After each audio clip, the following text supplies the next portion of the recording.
أعوذ بالله من الشيطان الرجيم. بسم الله الرحمن الرحيم. يا أيها الناس كلوا مما في الأرض حلالا طيبا ولا تتبعوا خطوات الشيطان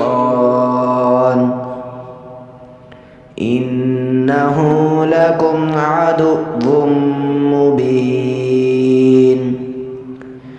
إنما يأمركم بالسوء والفحشاء وأن تقولوا على الله ما لا تعلمون. وإذا قيل لهم اتبعوا ما أنزل الله قالوا بل نتبع ما ألفينا عليه آباءنا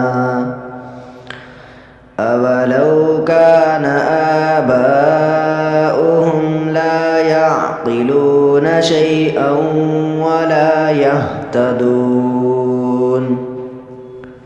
ومثل الذين كفروا كمثل الذي ينعق بما لا يسمع إلا دعاء ونداء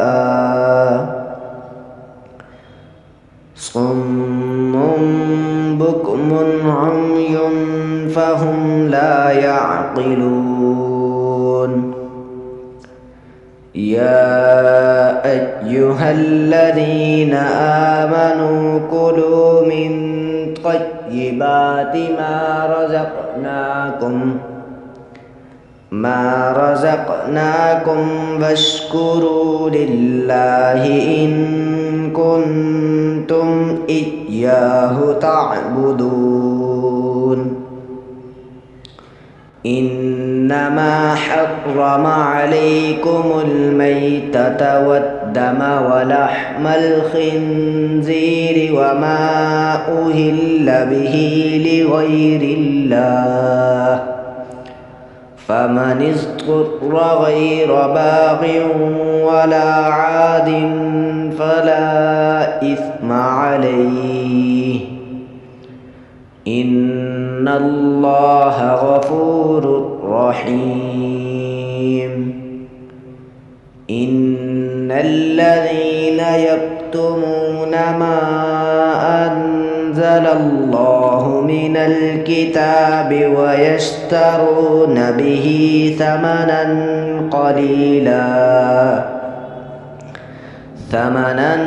قليلا أولئك ما يأكلون في بطونهم إلا النار ولا يكلمهم الله يوم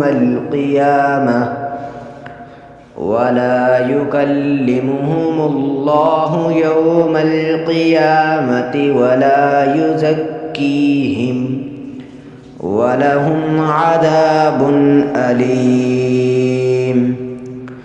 أولئك الذين اشتروا الضلالة بالهدى والعذاب بالمغفرة فما أصبرهم على النار ذلك بأن الله نزل الكتاب بالحق وإن الذين اختلفوا في الكتاب لفي شقاق بعيد.